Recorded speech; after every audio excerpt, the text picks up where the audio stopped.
ಅಸ್ಸಲಾಮು ಅಲೈಕುಂ ವರಹಮತುಲ್ಲಾಹಿ ವಬರಕಾತ್. ವಿಚಾರ ಜ್ಯೋತಿ ಮಾತುಕತೆ ಕಾರ್ಯಕ್ರಮಕ್ಕೆ ಸ್ವಾಗತ. ಡಿಸೆಂಬರ್ ಎಂದರೆ ಪ್ರವಾದಿ ಯೇಸು ಕ್ರಿಸ್ತರನ್ನು ಜಗತ್ತಿನಲ್ಲಿ ಹೆಚ್ಚು ಸ್ಮರಿಸಲ್ಪಡುವಂತಹ ಸಮಯ. ಯೇಸು ಕ್ರಿಸ್ತರು 2000 ವರ್ಷಗಳ ಹಿಂದೆ ಜಗತ್ತಿಗೆ ಬಂದಂತಹ ಒಬ್ಬ ಪ್ರವಾದಿಯಾಗಿದ್ದರು. ಪವಿತ್ರ ಕುರ್ಆನ್ನಲ್ಲೂ ಕೂಡ ಇವರ ಬಗ್ಗೆ ಅನೇಕ ಪರಾಮರ್ಶೆಗಳು ಇವೆ. ಮುಸ್ಲಿಮರು ಕೂಡ ಇವರನ್ನು ಪ್ರವಾದಿ ಎಂದು ನಂಬಿಕೊಳ್ಳುತ್ತಾರೆ. ಅದು ಅವರ ನಂಬಿಕೆಯ ಭಾಗವೂ ಕೂಡ. ಪ್ರವಾದಿ ಈಸಾರವರು, ಮುಸ್ಲಿಮರು ಯೇಸು ಕ್ರಿಸ್ತರನ್ನು ಕುರ್ಆನಿನ ಪ್ರಕಾರ ಪ್ರವಾದಿ ಈಸಾ ಎಂದು ಕರೆಯುತ್ತಾರೆ. ಪ್ರವಾದಿ ಈಸಾ ಈ ಜಗತ್ತಿಗೆ ಮಾನವ ಲೋಕವನ್ನು ಒಳಿತಿನೆಡೆಗೆ ಸಾಗಿಸಲು ಬಂದಂತಹ ಪ್ರವಾದಿ. ಪ್ರವಾದಿ ಈಸಾರವರ ಜೀವನ ಮತ್ತು ಸಂದೇಶವನ್ನು, ಅವರನ್ನು ಶಿಲುಬೆಗೆ ಏರಿಸಿದವರು ಯಾರು, ಅವರಿಗೆ ತೊಂದರೆ ಕೊಟ್ಟವರು ಯಾರು, ಹಾಗೂ ಶಿಲುಬೆಗೆ ಏರಿಸಲು ಅವರ ಈ ಕುಕೃತ್ಯವನ್ನು ಮಾಡಲು ಪ್ರಚೋದನೆ ಕೊಟ್ಟವರು ಯಾರು ಎಂಬಿತ್ಯಾದಿ ಹಲವಾರು ವಿಚಾರಗಳಿವೆ. ಪ್ರವಾದಿ ಈಸಾರವರು ಪುನರ್ಜನ್ಮ ತಾಳಿ ಬರುತ್ತಾರೆ ಅಥವಾ ಬರುವುದಾದರೆ ಅವರು ಇಲ್ಲಿ ಬಂದು ಯಾವ ರೀತಿ ತಮ್ಮ ಜೀವನವನ್ನು ಸಾಗಿಸುತ್ತಾರೆ ಎಂಬಿತ್ಯಾದಿ ಕುತೂಹಲಕರವಾದಂತಹ ಹಲವಾರು ವಿಚಾರಗಳಿವೆ. ಈ ಎಲ್ಲ ವಿಚಾರವನ್ನು ನಾವು ಇಂದು ಮಾತುಕತೆಯಲ್ಲಿ ಹಂಚಿಕೊಳ್ಳೋಣ.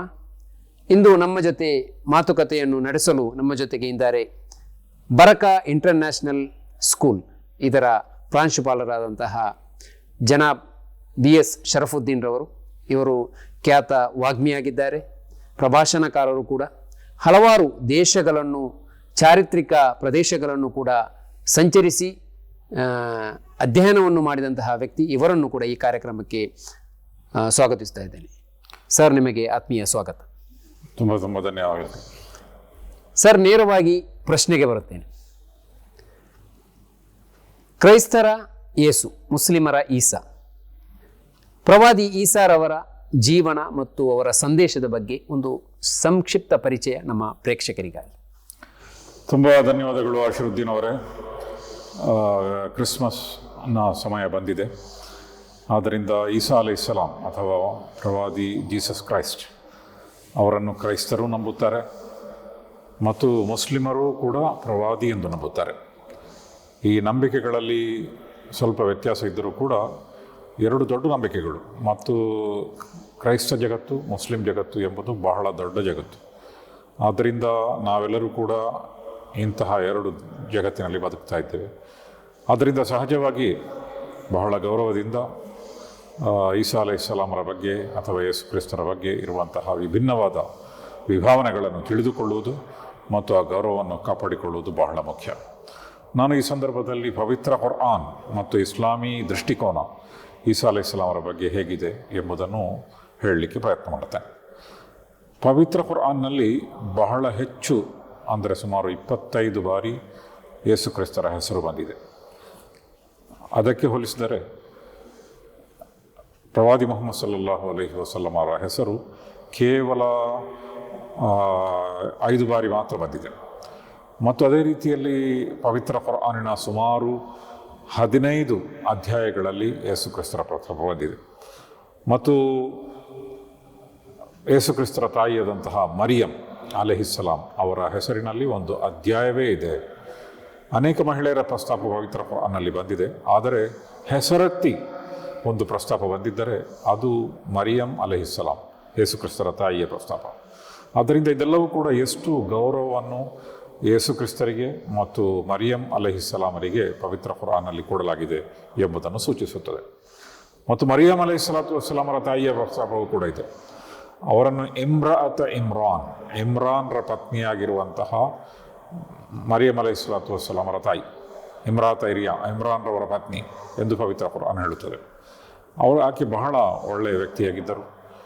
ಅವರು ಒಂದು ಕರಾರು ಮಾಡಿದರು. ಅದೇನಂತ ಹೇಳಿದರೆ, ಆಕೆ ಗರ್ಭಿಣಿಯಾಗಿದ್ದರು.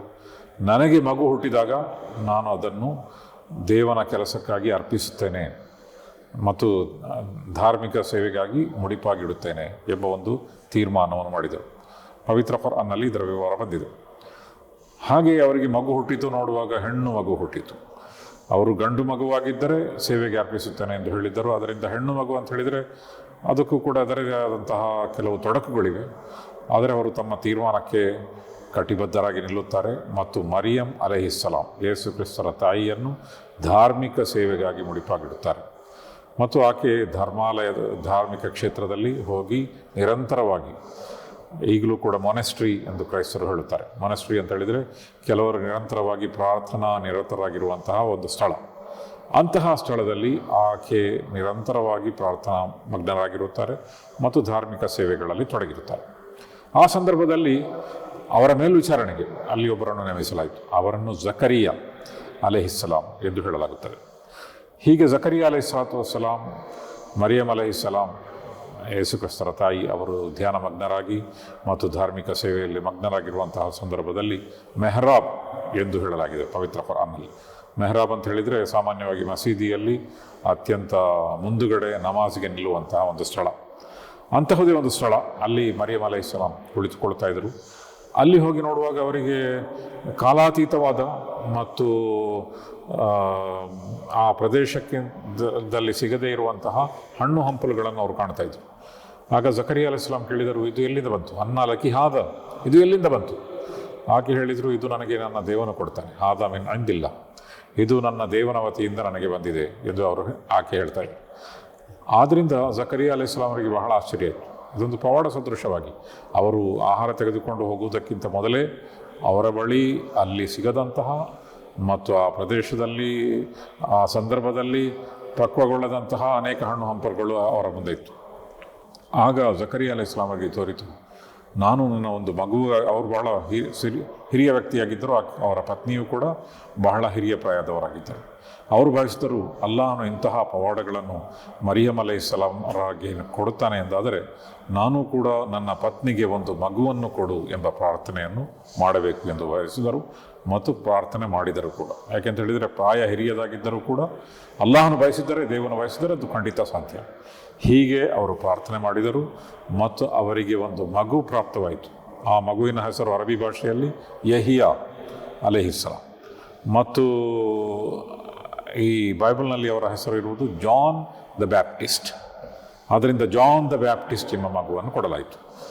ಅನಂತರ ಮರಿಯಂ ಅಲೈಹಿಸ್ಸಲಾತು ವಸ್ಸಲಾಂ ಕೂಡ ಅವರು ಧ್ಯಾನಮಗ್ನರಾಗಿರುವಾಗ ಒಂದು ದಿನ ಜಿಬ್ರೀಲ್ ಅಲೈಹಿಸ್ಸಲಾಂ ಬಂದಾಗ ಆಕೆ ಬಹಳ ಆಶ್ಚರ್ಯಚಕಿತಳಾದಳು ಮತ್ತು ಹೇಳಿದರು, ನೀವು ಯಾಕೆ ಬಂದಿದ್ದೀರಿ? ನಾನು ಅಲ್ಲಾಹನ ಅಭಯ ಯಾಚಿಸುತ್ತೇನೆ ಎಂದು ಹೇಳಿದಾಗ ಜಿಬ್ರೀಲ್ ಅಲೈಹಿಸ್ಸಲಾತು ವಸ್ಸಲಾಂ ಹೇಳಿದರು, ಹೆದರಬೇಕಾಗಿಲ್ಲ, ನಾನು ಅಲ್ಲಾಹನ ಒಬ್ಬ ದೇವಚರ, ನಿಮಗೆ ಒಂದು ಮಗುವಿನ ಶುಭವಾರ್ತೆ ಕೊಡಲಿಕ್ಕೆ ಬಂದಿದ್ದೇನೆ. ಹಾಗೆ ಹೇಳಿದರು, ನನಗೆ ನನ್ನ ಯಾವುದೇ ಪುರುಷ ಸಂಸರ್ಗ ನಡೆದಿಲ್ಲ, ಆದ್ದರಿಂದ ನನಗೆ ಹೇಗೆ ಮಗುವಾಗುವುದು? ಆಗ ಜಿಬ್ರೀಲ್ ಅಲೈಹಿಸ್ಸಲಾಂ ಅವರು ಹೇಳಿದರು, ಇದು ಅಲ್ಲಾಹನ ಪವಾಡದ ಮೂಲಕ ಮತ್ತು ಅಲ್ಲಾಹನ ಇಚ್ಛೆಯಂತೆ ನಿಮಗೆ ಮಗುವಾಗಲಿಕ್ಕಿದೆ. ಹೀಗೆ ಪುರುಷ ಸಂಸರ್ಗ ಇಲ್ಲದೆ ಆಕೆ ಗರ್ಭಿಣಿಯಾದರು ಮತ್ತು ಮಗುವನ್ನು ಕೂಡ ಹೆಡೆದರು. ಹೀಗೆ ಮಗು ಹೆಡೆದುಕೊಂಡು ಮಗುವಿನ ಜೊತೆಗೆ ಅವರು ಬಂದಾಗ ಅಲ್ಲಾಹನವರಿಗೆ ಹೇಳಿದನು, ನೀವು ಯಾರ ಹತ್ರ ಮಾತಾಡಬೇಡಿ ಕೆಲವು ದಿನಗಳ ಕಾಲ. ಜನರು ಕೇಳಿದರು, ಇಮ್ರಾನರ ಮಗಳಾಗಿ ನೀನೇನು ಮಾಡಿದೆ? ಯಾಕೆ ಗರ್ಭಿಣಿಯಾದೆ ಮತ್ತು ಎಲ್ಲಿಂದ ಮಗು ಹಿಡಿದುಕೊಂಡು ಬಂದೆ? ಆಕೆ ಮಗುವಿನತ್ತ ಬೊಟ್ಟು ಮಾಡಿದಳು. ಮತ್ತು ಈ ಜೀಸಸ್ ಕ್ರೈಸ್ಟ್ ಅಥವಾ ಈಸಾ ಅಲೈಹಿಸ್ಸಲಾಂ ಅವರು ತಮ್ಮ ತೊಟ್ಟಿಲಿನಿಂದ ಮಾತನಾಡಿದರು. ಇಸ್ಲಾಮಿನ ಪ್ರಕಾರ ಇದು ಮೊದಲ ಪವಾಡ. ಅವರು ತೊಟ್ಟಿಲಿನಿಂದ ಮಾತನಾಡಿದರು ಮತ್ತು ನಾನು ಪ್ರವಾದಿ ಮತ್ತು ನನ್ನ ಮೇಲೆ ಗ್ರಂಥ ಅವತೀರ್ಣಗೊಳ್ಳುತ್ತದೆ, ನಾನು ಎಲ್ಲ ಪ್ರವಾದಿಗಳಂತೆ ಪ್ರಾರ್ಥನೆ ಮತ್ತು ದಾನ ಧರ್ಮ ಹಾಗೂ ಸನ್ನಡತೆ ಇತ್ಯಾದಿಗಳನ್ನು ಬೋಧಿಸಲಿಕ್ಕೆ ಬಂದಿದ್ದೇನೆ ಇತ್ಯಾದಿ ಅವರು ಹೇಳುತ್ತಾರೆ. ಅನಂತರ ಮುಂದುವರಿದು ಅವರು ಪ್ರವಾದಿಯಾಗುತ್ತಾರೆ. ಅಲ್ಲಾಹನು ಅವರಿಗೆ ಅನೇಕ ಪವಾಡಗಳನ್ನು ಕೊಡ್ತಾನೆ. ಆ ಎಲ್ಲ ಪವಾಡಗಳನ್ನು ಕೂಡ ಪವಿತ್ರ ಕುರ್ಆನ್ ಸಮ್ಮತಿಸ್ತದೆ. ಅವರು ಕುಷ್ಠರೋಗಿಗಳನ್ನು ಮುಟ್ಟಿದ ಕೂಡಲೇ ಕುಷ್ಠರೋಗ ನಿವಾರಣೆ ಆಗ್ತಾಯಿತ್ತು. ಅಥವಾ ಒಂದು ಮಣ್ಣಿನಿಂದ ಒಂದು ಪಕ್ಷಿಯನ್ನು ಮಾಡಿ ಅದಕ್ಕೆ ಊದ್ತಾ ಇದ್ರು, ಅದು ಜೀವಂತವಾದ ಪಕ್ಷಿಯಾಗಿ ಹಾರಿ ಹೋಗ್ತಾ ಇತ್ತು. ಕುರುಡರಿಗೆ ಅವರು ಕಣ್ಣು ಕೊಡ್ತಾ ಇದ್ರು ಮತ್ತು ಕೆಲವೊಮ್ಮೆ ಮೃತರ ದೇಹಗಳನ್ನು ಜೀವಂತಗೊಳಿಸ್ತಾ ಇದ್ರು.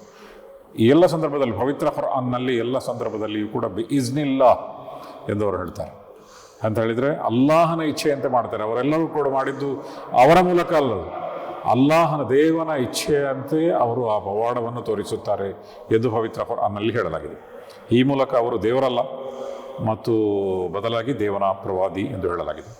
ಹೀಗೆ ಅವರು ಪ್ರವಾದಿಯಾಗಿ ತನ್ನ ಸಂದೇಶವನ್ನು ಬೋಧನೆ ಮಾಡ್ತಾ ಇದ್ದಾಗ ಅದು ನೀವು ನೋಡುವ ಹಾಗೆ ಫಲಸ್ತೀನ್ನ ಪ್ರದೇಶದಲ್ಲಿ ಅವರು ಹುಟ್ಟಿದವರು. ಅಲ್ಲಿ ರೋಮನ್ ಆಡಳಿತ ನಡೀತಾ ಇತ್ತು. ಆ ಸಂದರ್ಭದಲ್ಲಿ ಅಲ್ಲಿ ಗವರ್ನರ್ ಆಗಿದ್ದವರು ಒಬ್ಬ ಯಹೂದಿ. ಮತ್ತು ಪ್ರವಾದಿ ಜೀಸಸ್ ಕ್ರೈಸ್ಟ್ಗಿಂತ ಮೊದಲು ಬಂದವರು ಪ್ರವಾದಿ ಮೋಸೆಸ್. ಅವರ ಅನುಯಾಯಿಗಳೇ ಯಹೂದ್ಯರಾಗಿದ್ದಾರೆ. ಅವರು ಭಾವಿಸಿದರು ಇದು ನಮ್ಮ ನಂಬಿಕೆಗಳಿಗೆ ವಿರುದ್ಧವಾಗಿ ಇವರು ಬೋಧಿಸ್ತಾ ಇದ್ದಾರೆ. ಯಾಕೆಂತ ಹೇಳಿದರೆ ಅವರಲ್ಲಿಯೂ ಕೂಡ ಬಹುದೈವಾರಾಧನೆ ಬಹಳಷ್ಟು ವ್ಯಾಪಕವಾಗಿತ್ತು ಮತ್ತು ಅವರು ತಮ್ಮ ಬೋಧನೆಗಳಿಂದ ವ್ಯತಿಚಲಿಸಿದ್ದರು.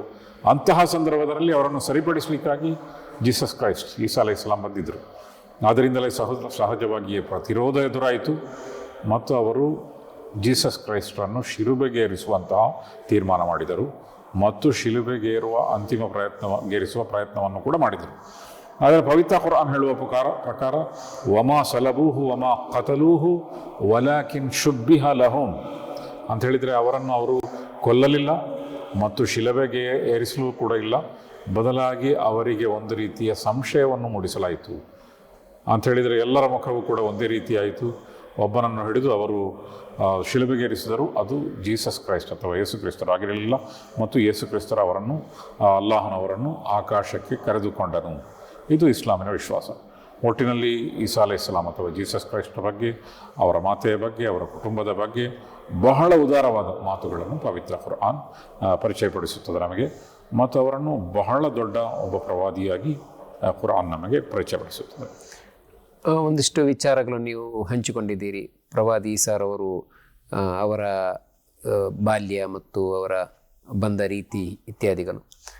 ಮುಂದಕ್ಕೆ ಅವರು ಯಾವ ಜನಾಂಗಕ್ಕೆ, ನೀವು ಈಗಾಗಲೇ ಹೇಳಿದಿರಿ ಯಹೂದಿ, ಅವರು ಆ ಜನಾಂಗಕ್ಕೆ ಪ್ರವಾದಿಗಳು ಒಂದು ಸಂದೇಶವನ್ನು ಕೊಡಲು ಬರುವಂತಹ ವ್ಯಕ್ತಿಗಳು ಅಥವಾ ಒಂದು ತಪ್ಪು ದಾರಿಯಲ್ಲಿ ನಡೆಯುವಂತಹ ವ್ಯಕ್ತಿಗಳನ್ನು ಸರಿದಾರಿಯಲ್ಲಿ ಕೊಂಡೊಯ್ಯಲು ಬರುವಂತಹ ವ್ಯಕ್ತಿಗಳು.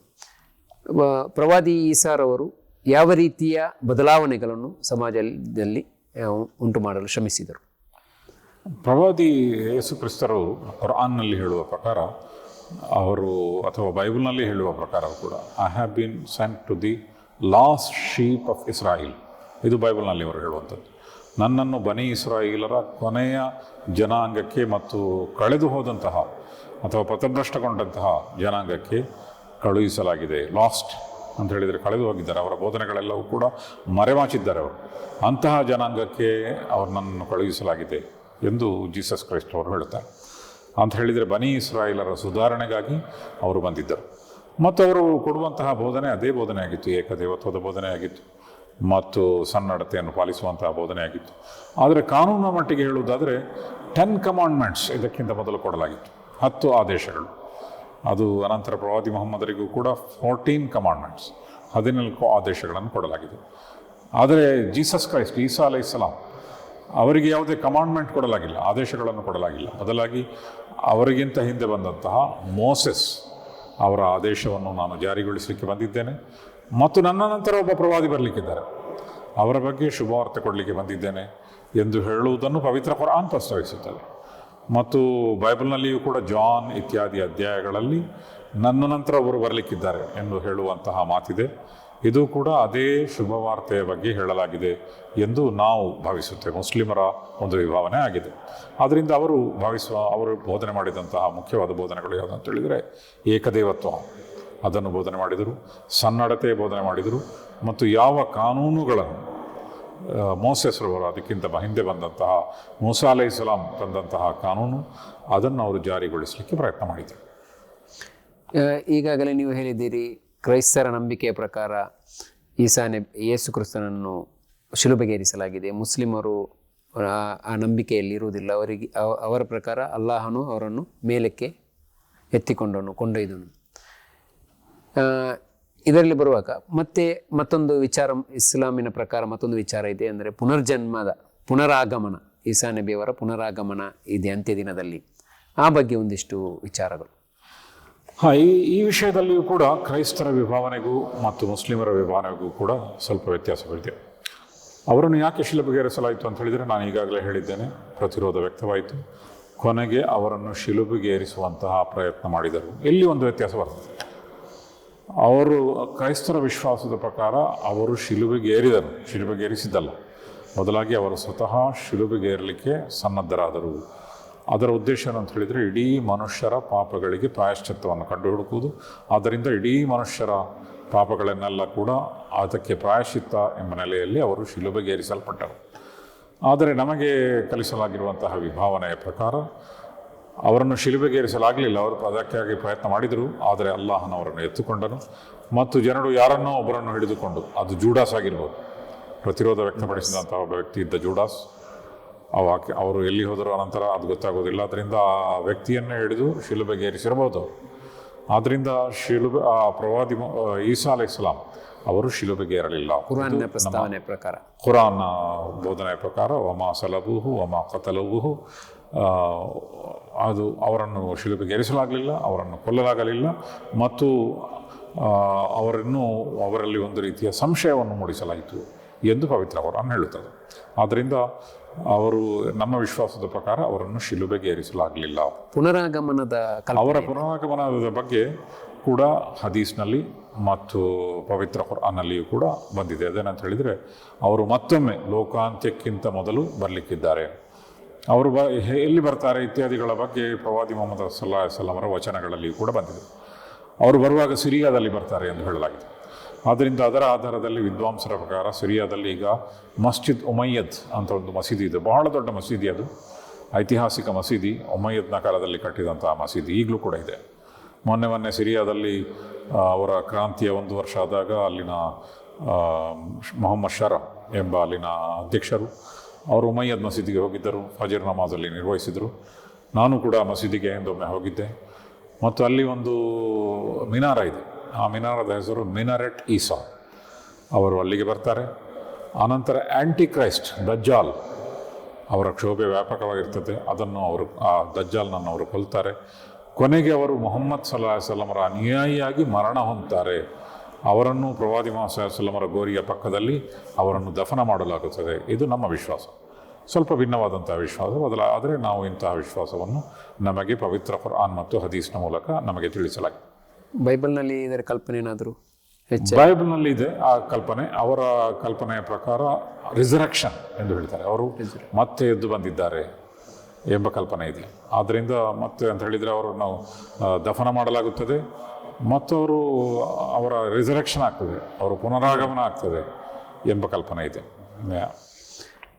ಜಗತ್ತಿನಲ್ಲಿ ಹೆಚ್ಚು ಧಾರ್ಮಿಕವಾಗಿ ಮತ್ತು ಹೆಚ್ಚು ಜನಸಂಖ್ಯಾ ಬಲದಲ್ಲಿಯೂ ಕೂಡ ಮುಸ್ಲಿಮರು ಮತ್ತು ಕ್ರೈಸ್ತರು ಒಂದು ಸ್ಪರ್ಧಾ ರೂಪದಲ್ಲಿದ್ದಾರೆ. ಮುಸ್ಲಿಮರು ಸುಮಾರು ವರ್ಷಗಳಿಂದ ಮುಸ್ಲಿಂ ಕ್ರೈಸ್ತರು ಬಹಳ ಜೊತೆಯಾಗಿ ಬದುಕಿ ಬಂದವರು. ಈ ನಿಟ್ಟಿನಲ್ಲಿ ಮುಸ್ಲಿಂ ಮತ್ತು ಕ್ರೈಸ್ತರ ಸಂಬಂಧಗಳು ಐತಿಹಾಸಿಕವಾಗಿ ಹೇಗಿದ್ದವು? ಐತಿಹಾಸಿಕವಾಗಿ ನೀವು ನೋಡೋದಾದರೆ ಪ್ರವಾದಿ ಮೊಹಮ್ಮದ್ ಸಲ್ಲಲ್ಲಾಹು ಅಲೈಹಿ ವಸಲ್ಲಂ ಅವರು ಬಂದಂತಹ ಕಾಲದಲ್ಲಿ ಬಹಳ ಕ್ರೈಸ್ತರಿದ್ದರು ಮತ್ತು ಯಮನ್ನಲ್ಲಿ ಕ್ರೈಸ್ತರಿದ್ದರು ಮತ್ತು ಬೇರೆ ಬೇರೆ ಕಡೆಗಳಲ್ಲಿ ಕ್ರೈಸ್ತ ಜನಸಂಖ್ಯೆ ಇತ್ತು. ಪ್ರವಾದಿ ಮೊಹಮ್ಮದ್ ಸಲ್ಲಲ್ಲಾಹು ಅಲೈಹಿ ವಸಲ್ಲಂ ಅವರ ಮತ್ತು ಕ್ರೈಸ್ತರ ಸಂಬಂಧದ ಬಹಳಷ್ಟು ಇತಿಹಾಸ ನಮಗೆ ದೊರೆಯುತ್ತದೆ. ಉದಾಹರಣೆಗೆ ಪ್ರವಾದಿ ಮೊಹಮ್ಮದ್ ಸಲ್ಲಲ್ಲಾಹು ಅಲೈಹಿ ವಸಲ್ಲಂ ಪ್ರವಾದಿಯಾದಾಗ ಅವರ ಪತ್ನಿ ಮೊದಲು ಕೊಂಡು ಹೋದದ್ದು ಅವರ ಒಬ್ಬ ಸಹೋದರ ಸಂಬಂಧಿಯ ಬಳಿಗೆ. ಅವರ ಹೆಸರು ವರಕಾ ಬಿನ್ ನೌಫಲ್.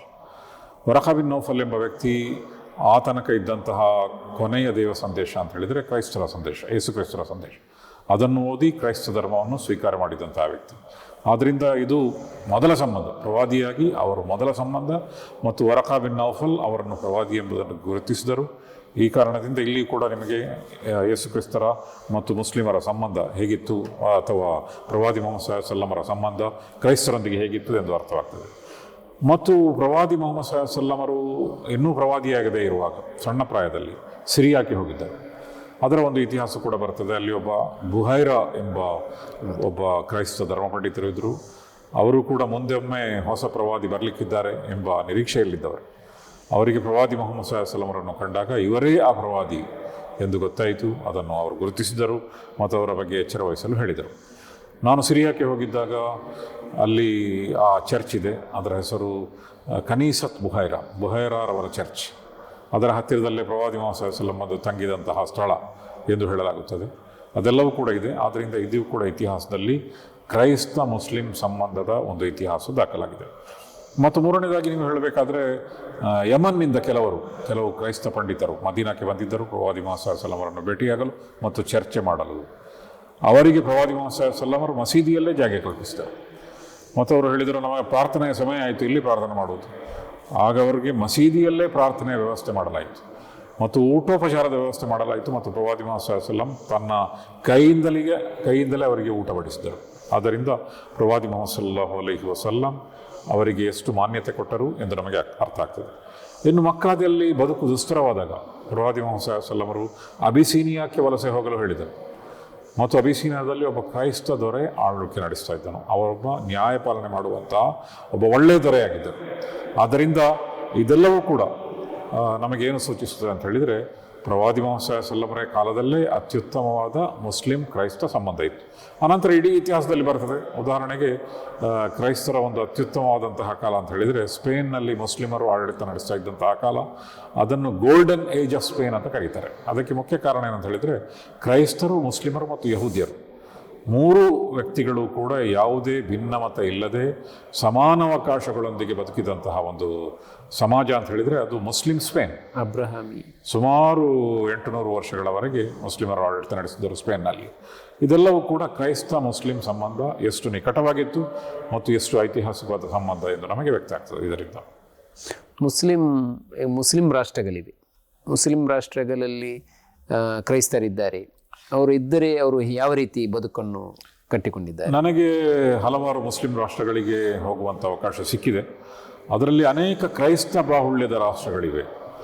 ಉದಾಹರಣೆಗೆ ಈಜಿಪ್ಟ್, ಅಲ್ಲಿ ಬೇಕಾದಷ್ಟು ಕ್ರೈಸ್ತರಿದ್ದಾರೆ ಮತ್ತು ಅವರ ಹೆಸರುಗಳು ಕೂಡ ಅರಬಿ ಹೆಸರುಗಳು. ಆದ್ದರಿಂದ ಕ್ರೈಸ್ತರೋ ಮುಸ್ಲಿಮರು ಎಂದು ಗೊತ್ತಾಗೋದು. ಕೆಲವು ಹೆಸರಿನಿಂದ ಗೊತ್ತಾಗ್ತದೆ ನಿರ್ದಿಷ್ಟ ಹೆಸರುಗಳು. ಉದಾಹರಣೆಗೆ ಅವರು ಯಸು ಅಥವಾ ಯೇಸು ಕ್ರಿಸ್ತರಿಗಿರುವಂತಹ ಒಂದು ಹೆಸರು, ಅದನ್ನು ಅಥವಾ ಮಸಿ ಇತ್ಯಾದಿ ಹೆಸರುಗಳನ್ನು ಸೇರಿಸಿಕೊಳ್ತಾರೆ.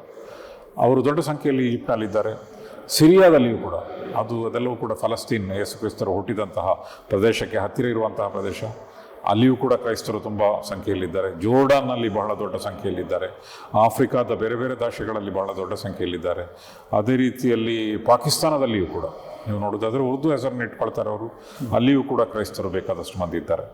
ಏನು ಗಲ್ಫ್ ರಾಷ್ಟ್ರಗಳಲ್ಲಿಯೂ ಕೂಡ ಅಲ್ಲಿನ ವಾಸಿಗಳು ಅಲ್ಲದೆ ಹೋದರೂ ಕೂಡ ಹೊರಗಿನಿಂದ ಬಂದಂತಹ ಬೇಕಾದಷ್ಟು ಕ್ರೈಸ್ತರಿದ್ದಾರೆ. ಇಂಡೋನೇಷ್ಯಾದಲ್ಲಿ ನೀವು ನೋಡುವುದಾದರೆ ಮಸ್ಜಿದ್ ಇಸ್ತಕ್ಲಾಲ್ ಅಂತ ಒಂದಿದೆ. ಬಹಳ ದೊಡ್ಡ ಮಸೀದಿ, ಅದು ಐತಿಹಾಸಿಕ ಮಸೀದಿ. ಅದರ ಪಕ್ಕದಲ್ಲೇ ಬಹಳ ದೊಡ್ಡ ಐತಿಹಾಸಿಕವಾದ ಒಂದು ಚರ್ಚ್ ಇದೆ. ಆದ್ದರಿಂದ ಮತ್ತು ಈ ಕ್ರೈಸ್ತರಲ್ಲಿ ಬೇರೆ ಬೇರೆ ರೀತಿಯ ಕ್ರೈಸ್ತರಿದ್ದಾರೆ. ಅದರಲ್ಲಿ ಕಾಪ್ಟಿಕ್ ಕ್ರಿಶ್ಚಿಯನ್ ಅಂತ ಇದ್ದಾರೆ.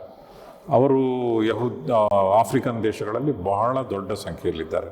ಮತ್ತು ಎಲ್ಲ ಕಡೆಗಳಲ್ಲಿಯೂ ಕೂಡ ಬಹಳ ಅನ್ಯೋನ್ಯವಾದ ಸಂಬಂಧ, ಬಹಳ ಸಾಮರಸ್ಯದ ಬದುಕನ್ನು ಬಾಳ್ತಾ ಇದ್ದಾರೆ. ಇದು ಕ್ರೈಸ್ತ ಮುಸ್ಲಿಂ ಅಂತಾರಾಷ್ಟ್ರೀಯ ಸಂಬಂಧವನ್ನು ಕೂಡ ನಮ್ಮ ಮುಂದೆ ತೆರೆದಿಡುತ್ತದೆ.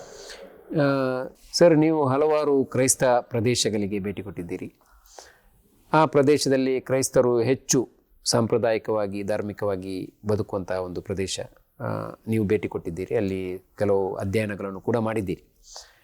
ಆ ಪ್ರದೇಶದಲ್ಲಿ ಕ್ರೈಸ್ತರ ಬದುಕು ಹೇಗಿದೆ, ಅವರ ಸಂಪ್ರದಾಯ, ಆಚಾರ ವಿಚಾರಗಳು ಮತ್ತು ಈಸಾ ನಬಿ ಯೇಸು ಕ್ರಿಸ್ತನ ಸಂದೇಶ ಅಥವಾ ಬೋಧನೆಗೆ ತಕ್ಕಂತೆ ಇದೆಯೇ ಅಥವಾ ಅದರಲ್ಲಿ ಏನಾದರೂ ವ್ಯತ್ಯಾಸಗಳು ಉಂಟಾಗಿದೆ ಎಂಬ ಕೆಲವು ವಿಚಾರಗಳು. ನಾನು ಹಲವಾರು ಪ್ರದೇಶಗಳಿಗೆ ಹೋಗಿದ್ದೇನೆ. ಅದರಲ್ಲಿ ನೀವು ನೋಡೋದಾದರೆ ಪ್ರವಾದಿ ಯೇಸು ಕ್ರಿಸ್ತರು ಹುಟ್ಟಿದಂತಹ ಒಂದು ಪ್ರದೇಶ ಅದು ಫಲಸ್ತೀನ್. ಅದರ ಹತ್ತಿರ ಇರುವಂತಹ ಎಲ್ಲ ಕಡೆಗಳಲ್ಲಿಯೂ ಕೂಡ ಕ್ರೈಸ್ತರು ಬಹುಸಂಖ್ಯೆಯಲ್ಲಿದ್ದಾರೆ. ಉದಾಹರಣೆಗೆ ಜೋರ್ಡಾನ್ನಲ್ಲಿ ಕ್ರೈಸ್ತರು ಬಹಳ ಪವಿತ್ರ ಎಂದು ಹೇಳುವಂತಹ ಜೋರ್ಡಾನ್ ನದಿ ಇದೆ. ಮತ್ತು ಜಾನ್ ದ ಬ್ಯಾಪ್ಟಿಸ್ಟ್ ಅವರು ಜೀಸಸ್ ಕ್ರೈಸ್ಟ್ ಅವರಿಗೆ ದೀಕ್ಷೆ ಕೊಟ್ಟರು ಎಂದು ಹೇಳಲಾಗುತ್ತದೆ. ಅದನ್ನು ಆ ಕಾರಣಕ್ಕಾಗಿ ಅವರಿಗೆ ಬ್ಯಾಪ್ಟಿಸ್ಟ್ ಎಂಬ ಹೆಸರು ಬಂದಿದೆ. ಅದು ಕೂಡ ಯೇಸು ಕ್ರಿಸ್ತರಿಗೆ ಅವರನ್ನು ಬ್ಯಾಪ್ಟೈಸ್ ಮಾಡಿದಂತಹ ಪ್ರದೇಶ ಅದು ಜೋರ್ಡಾನ್ ನದಿಯ ತಪ್ಪಲಿನಲ್ಲಿದೆ. ಅದು ಕೂಡ ಜೋರ್ಡಾನ್ನಲ್ಲಿದೆ. ಮತ್ತು ಅಲ್ಲಿಗೆ ಬೇರೆ ಬೇರೆ ಕಡೆಗಳಿಂದ ಜನರು ಐತಿಹಾಸಿಕವಾದ ಒಂದು ಭೇಟಿಗೆ ಬರ್ತಾರೆ. ಅದೇ ರೀತಿಯಲ್ಲಿ ನೀವು ಈಜಿಪ್ಟ್ನಲ್ಲಿ ಹೋದರೆ ಚರ್ಚ್ ಆಫ್ ನೇಟಿವಿಟಿ ಅಂತ ಇದೆ. ಆ ಚರ್ಚ್ ಆಫ್ ನೇಟಿವಿಟಿಯ ವಿಶೇಷತೆ ಏನು ಅಂತ ಹೇಳಿದರೆ, ರೋಮನ್ನರು ಒಂದು ದಬ್ಬಾಳಿಕೆ ಮಾಡಿದಾಗ ಯೇಸು ಕ್ರಿಸ್ತರ ತಾಯಿ ಮತ್ತು ಯೇಸು ಕ್ರಿಸ್ತರು ಅವರು ಇನ್ನೂ ಮಗುವಾಗಿದ್ದರು. ತಮ್ಮ ಸುರಕ್ಷೆಗಾಗಿ ಓಡಿ ಈಜಿಪ್ಟ್ನಲ್ಲಿ ನೆಲೆಸಿದರು. ಆ ಪ್ರದೇಶ ಅದನ್ನು ಚರ್ಚ್ ಆಫ್ ನೇಟಿವಿಟಿ ಅಂತ ಇದೆ. ಆ ಪ್ರದೇಶ ಈಗಲೂ ಕೂಡ ಈಜಿಪ್ಟ್ನಲ್ಲಿದೆ. ಮತ್ತು ಪುರಾತನ ಕಾಲದ ರೋಮನ್ ಜಗತ್ತಿನಲ್ಲಿ ಇದ್ದಂತಹ ಅನೇಕ ಮಸೀದಿಗಳು, ಅನೇಕ ಚರ್ಚ್ಗಳು ಆ ಚರ್ಚ್ಗಳನ್ನು ನೋಡಿದರೆ ನಿಮಗೆ ಮಸೀದಿಯಾಗೆ ಕಾಣ್ತದೆ, ಅದರ ಆಕಾರ ಇತ್ಯಾದಿ ಎಲ್ಲವೂ ಕೂಡ ಮಸೀದಿಯಾಗಿದೆ. ಅದು ಈಗಲೂ ಕೂಡ ನಿಮಗೆ ಈಜಿಪ್ಟ್ನಲ್ಲಿದೆ. ಮತ್ತು ಸಿರಿಯಾದಲ್ಲಿ ನೀವು ನೋಡುವುದಾದರೆ, ಸಿರಿಯಾದಲ್ಲಿ ಮತ್ತೊಂದು ಪ್ರದೇಶಕ್ಕೆ ಹೋಗುವಂಥ ಅವಕಾಶ ನನಗೆ ಸಿಕ್ಕಿತ್ತು. ಆ ಪ್ರದೇಶದ ಹೆಸರು ಮಾಲೂಲಾದ ವಿಶೇಷ ಹೇಳಿದರೆ, ಅಲ್ಲಿ ಅರಮೇಯಿಕ್ ಭಾಷೆ ಮಾತಾಡ್ತಾರೆ ಜನ. ಅರಮೇಯಿಕ್ ಭಾಷೆ ಅಂತ ಹೇಳಿದರೆ ಯೇಸು ಕ್ರಿಸ್ತರು ಮಾತಾಡ್ತಾ ಇದ್ದಂತಹ ಒಂದು ಭಾಷೆ ಅದು ಡಮಾಸ್ಕಸ್ನಿಂದ ಸುಮಾರು 200 ಕಿಲೋಮೀಟರ್ ದೂರದಲ್ಲಿದೆ. ಅದು ಕೂಡ ಅಲ್ಲಿನ ವಿಶೇಷ. ಅದೇ ರೀತಿಯಲ್ಲಿ ನೀವು ನೋಡೋದಾದರೆ ಸಿರಿಯಾದಲ್ಲಿ ಸ್ಟ್ರೈಟ್ ಸ್ಟ್ರೀಟ್ ಅಂತ ಇದೆ. ಸ್ಟ್ರೈಟ್ ಸ್ಟ್ರೀಟ್ನ ಪ್ರಸ್ತಾವ ಬೈಬಲ್ನಲ್ಲಿದೆ. ಆದ್ದರಿಂದ ಸಿರಿಯಾದಲ್ಲಿ ಅದನ್ನು ನಿಮಗೆ ಕಾಣಲಿಕ್ಕೆ ಸಾಧ್ಯ ಇದೆ. ಹೀಗೆ ನಾವು ಮುಸ್ಲಿಂ ದೇಶಗಳಿಗೆ ಹೋದರೆ ಕ್ರೈಸ್ತರ ಹಿನ್ನೆಲೆಯ ಅನೇಕ ಪ್ರದೇಶಗಳನ್ನು ಕಾಣ್ಬೋದು. ಇನ್ನು ಅವರ ಆರ್ಥೋಡಕ್ಸ್ ಕ್ರಿಶ್ಚಿಯನ್ ಅಂತ ಒಂದು ವಿಭಾಗ ಇದೆ. ಸಿರಿಯಾದಲ್ಲಿ ಅನೇಕ ಬಗೆಯ ಕ್ರೈಸ್ತರು ಬದುಕ್ತಾ ಇದ್ದಾರೆ. ಅದರಲ್ಲಿ ಒಂದು ಆರ್ಥೋಡಕ್ಸ್ ಕ್ರಿಶ್ಚಿಯನ್. ಅವರ ಮಹಿಳೆಯರು ಬಟ್ಟೆ ಧರಿಸುವುದು ನೋಡಿದರೆ ನಮ್ಮ ಮಹಿಳೆಯರು ಬುರ್ಕಾ ಧರಿಸುವ ಹಾಗೆ ಇದೆ, ಅಥವಾ ಪರ್ದ ಧರಿಸಿದರೆ ಹೇಗೆ ಕಾಣ್ತಾರೆ ಹಾಗೆ ಇದೆ. ಮತ್ತು ಅವರ ಚರ್ಚ್ಗಳಿಗೆ ಹೋದರೆ ಆರ್ಥೋಡಕ್ಸ್ ಕ್ರಿಶ್ಚಿಯನ್ ಮಾಡುವಂತಹ ಪ್ರಾರ್ಥನೆ ಅದು ನಾವು ಮಾಡುವಂಥ ನಮಾಜ್ಗಳಿಗೆ ಬಹಳ ಹತ್ತಿರವಾಗಿದೆ. ಅವರು ಶಿರಬಾಗ್ತಾರೆ, ಸಾಷ್ಟಾಂಗವೆರಗ್ತಾರೆ. ಆದ್ದರಿಂದ ಈ ಎಲ್ಲ ಪ್ರದೇಶಗಳಲ್ಲಿಯೂ ಕೂಡ ಯೇಸು ಕ್ರಿಸ್ತರ ಬೋಧನೆಗಳನ್ನು, ಅವರ ಐತಿಹಾಸಿಕ ಪ್ರದೇಶಗಳನ್ನು ಕಾಣಲಿಕ್ಕೆ ಸಾಧ್ಯ ಇದೆ. ಇನ್ನು ಯೇಸು ಕ್ರಿಸ್ತರ ಇಲ್ಲಿಯ ರೋಮನ್ ಕ್ಯಾಥಲಿಕ್ ಅವರು ತಮ್ಮ ಅತ್ಯಂತ ಪವಿತ್ರ ಪ್ರದೇಶ ಅಂತ ಹೇಳ್ತಾರೆ. ಅದು ವೆಟಿಕನ್ನಲ್ಲಿರುವಂತಹ, ರೋಮ್ನಲ್ಲಿರುವಂತಹ ವೆಟಿಕನ್ ಎಂಬ ಪ್ರದೇಶ. ನಿಜವಾಗಿ ನೋಡುವುದಾದರೆ ಐತಿಹಾಸಿಕವಾಗಿ ಯಾವುದೇ ಸಂಬಂಧ ಇಲ್ಲ. ಯೇಸು ಕ್ರಿಸ್ತರು ಅಲ್ಲಿಗೆ ಹೋಗಲಿಲ್ಲ ಮತ್ತು ಐತಿಹಾಸಿಕ ಸಂಬಂಧ ಯಾವುದೂ ಕೂಡ ಇರಲಿಲ್ಲ. ಆದರೆ ಅದು ಅನಂತರ ರೋಮನ್ನರು ಕ್ರೈಸ್ತ ಧರ್ಮ ಸ್ವೀಕಾರ ಮಾಡಿದಾಗ ಅವರು ವ್ಯಾಟಿಕನನ್ನು ಕ್ರೈಸ್ತ ಧರ್ಮದ ಒಂದು ಕೇಂದ್ರವನ್ನಾಗಿ ಮಾಡಿದರು. ನನಗೆ ಅಲ್ಲಿಗೂ ಕೂಡ ಹೋಗುವಂಥ ಅವಕಾಶ ಸಿಕ್ಕಿತು. ಒಟ್ಟಿನಲ್ಲಿ ಅಲ್ಲಿ ಎಲ್ಲ ಕಡೆಗಳಲ್ಲಿಯೂ ಕೂಡ ಮೈಕೆಲ್ ಆಂಜೆಲೋ ಎಂಬ ದೊಡ್ಡ ಒಬ್ಬ ಕಲಾವಿದರಿದ್ದಾರೆ. ಅವರ ಚಿತ್ರಗಳನ್ನು ಎಲ್ಲ ಕಡೆಗಳಲ್ಲಿಯೂ ಕೂಡ ಹಾಕಲಾಗಿದೆ ಮತ್ತು ಅನೇಕ ಮೂರ್ತಿಗಳನ್ನು ಇಡಲಾಗಿದೆ. ಆದ್ದರಿಂದ ಇದೆಲ್ಲವನ್ನು ಕೂಡ ನಮಗೆ ಕಾಣಲಿಕ್ಕೆ ಸಾಧ್ಯ ಇದೆ. ಇನ್ನು ಕೆಲವಾರು ಬೋಧನೆಗಳು, ನಮ್ಮ ವಿಶ್ವಾಸ ಅಂತ ಹೇಳಿದರೆ ದೇವರು ಯೇಸು ಕ್ರಿಸ್ತರು ಏಕದೇವತ್ವದ ಬೋಧನೆ ಮಾಡಿದರು. ಮತ್ತು ಕ್ರೈಸ್ತ ಜಗತ್ತಿನಲ್ಲಿ ವಿಶೇಷವಾಗಿ ಕ್ರೈಸ್ತರ ಬೇರೆ ಬೇರೆ ವಿಭಾಗಗಳು, ಅದರಲ್ಲಿ ಅವರೆಲ್ಲ ಬೋಧನೆಗಳು ಕೂಡ ಭಿನ್ನ ಭಿನ್ನ ರೀತಿಯಲ್ಲಿ ಆಚರಣೆ ಮಾಡಲಾಗ್ತದೆ. ಉದಾಹರಣೆಗೆ ನನಗೆ ಇತ್ತೀಚೆಗಷ್ಟೇ ಹ್ಯೂಸ್ಟನ್ ಎಂಬ ಅಮೆರಿಕದ ನಗರಕ್ಕೆ ಹೋಗುವಂಥ ಅವಕಾಶ ಸಿಕ್ಕಿತ್ತು. ಅಲ್ಲಿ ಹಲವಾರು ರೀತಿಯ ಚರ್ಚ್ಗಳಿವೆ, ಒಂದು ಚರ್ಚ್ ಇರುವುದಲ್ಲ. ಮತ್ತು ಹೋಟೆಲ್ಗಳಿಗೆ ಹೋದರೆ ಅಲ್ಲಿ ಕ್ಯಾಥಲಿಕ್ ಬೈಬಲ್ ಇದೆ, ಪ್ರೊಟೆಸ್ಟೆಂಟ್ ಬೈಬಲ್ ಇದೆ, ಮತ್ತು ಮಾರ್ಮನ್ ಎಂಬ ಒಂದು ವಿಭಾಗ ಇದೆ, ಅವರ ಬೈಬಲ್ ಇದೆ. ಹೀಗೆ 2-3 ಬೈಬಲ್ಗಳನ್ನು ನಿಮಗೆ ಹೋಟೆಲ್ನಲ್ಲಿ ಇಟ್ಟಿರುವುದನ್ನು ಕಾಣ್ತೀವಿ. ಆದ್ದರಿಂದ ಕ್ರೈಸ್ತರ ಬಾಹುಳ್ಯ ಇರುವಂತಹ ಅನೇಕ ಪ್ರದೇಶಗಳಲ್ಲಿ ವಿಭಿನ್ನ ಡಿನಾಮಿನೇಷನ್ ನಂಬಿಕೆಗಳನ್ನು ಹೊಂದಿರುವಂತಹ ಕ್ರೈಸ್ತರಿದ್ದಾರೆ. ಮತ್ತು ಮುಸ್ಲಿಮರ ಭಾಗಗಳಲ್ಲಿಯೂ ಕೂಡ ಬೇಕಾದಷ್ಟು ಮಂದಿ ಕ್ರೈಸ್ತರಿದ್ದಾರೆ. ಇನ್ನೊಂದು ವಿಷಯ ನಾನು ಬಹಳ ಮುಖ್ಯವಾದದ್ದು ಹೇಳಬೇಕಂತ ಬಯಸ್ತೇನೆ. ಫಲಸ್ತೀನಲ್ಲಿಯೂ ಕೂಡ ನಿಮ್ಮ ಬೆತ್ಲೆಹಮ್ ಅಲ್ಲಿ ಯೇಸು ಕ್ರಿಸ್ತರು ಹುಟ್ಟಿದಂತಹ ಒಂದು ಚರ್ಚ್ ಇದೆ. ಆ ಚರ್ಚ್ನ ಕೀಲಿಕೈ ಅದು ಒಂದು ಮುಸ್ಲಿಂ ಕುಟುಂಬದ ಕೈಯಲ್ಲಿದೆ. ಒಮರ್ ರದಿಯಲ್ಲಾಹು ತಾಲಾ ಅನ್ಹುರವರು ಮೊಟ್ಟ ಮೊದಲನೇದಾಗಿ ಆ ಪ್ರದೇಶವನ್ನು ಜಯಿಸಿದಾಗ ಅಲ್ಲಿ 2 ವಿಭಾಗ ಇತ್ತು ಕ್ರೈಸ್ತರ. ಒಂದು ಆರ್ಥೋಡಕ್ಸ್ ಕ್ರಿಶ್ಚಿಯನ್, ಮತ್ತೊಂದು ರೋಮನ್ ಕ್ಯಾಥಲಿಕ್ಸ್ ಕ್ರಿಶ್ಚಿಯನ್. ಅವರಲ್ಲಿ ಒಂದು ಭಿನ್ನಾಭಿಪ್ರಾಯ ಆಯಿತು, ಕೀಲಿಕೈ ಯಾರು ಇಟ್ಕೊಳ್ಬೇಕು ಅಂತೇಳಿ. ಕೊನೆಗೆ ಅವರೇ ಸೂಚಿಸಿದಂತಹ ಒಂದು ಸಲಹೆ ಏನು ಅಂತ ಹೇಳಿದರೆ, ಒಂದು ಮುಸ್ಲಿಂ ಕುಟುಂಬಕ್ಕೆ ಕೊಡಿ, ಅವರು ಬಹಳ ಸಂಖ್ಯೆಯಲ್ಲಿದ್ದಾರೆ ಇಲ್ಲಿ. ಆದ್ದರಿಂದ ಅವರೊಂದು ಮುಸ್ಲಿಂ ಕುಟುಂಬಕ್ಕೆ ಅದನ್ನು ವಹಿಸಿದರು. ಮತ್ತು ಅನಂತರ ಅದೇ ಕುಟುಂಬದಲ್ಲಿ ಮುಂದುವರಿತಾ ಹೋಗ್ತಾ ಇದೆ. ಮತ್ತು ಅನಂತರ ಸಲಾಹುದ್ದೀನ್ ಅಯ್ಯೂಬಿಯವರು 2ನೇ ಬಾರಿ ಅದನ್ನು ಜಯಿಸಿದರು. ಅದು ಮುಸ್ಲಿಮರ ಕೈಯಿಂದ ಹೋಯಿತು ಕೆಲವು ವರ್ಷಗಳವರೆಗೆ. ಅನಂತರ ಮತ್ತೆ ಸಲಾಹುದ್ದೀನ್ ಅಯ್ಯೂಬಿ ಅದನ್ನು ವಿಮೋಚನೆಗೊಳಿಸಿದರು. ಆ ಸಂದರ್ಭದಲ್ಲಿ ಅವರು 2ನೇ ಮುಸ್ಲಿಂ ಕುಟುಂಬವನ್ನು ಕೂಡ ಸೇರಿಸಿದರು. ಹೀಗೆ 2 ಮುಸ್ಲಿಂ ಕುಟುಂಬಗಳು ಅವರ ಕೀಯನ್ನು ಕಂಟ್ರೋಲ್ ಮಾಡ್ತಾ ಇದ್ದಾರೆ. ಅದನ್ನು ಅವರು ತೆರೀತಾರೆ, ಅದನ್ನು ಅವರು ಮುಚ್ತಾರೆ.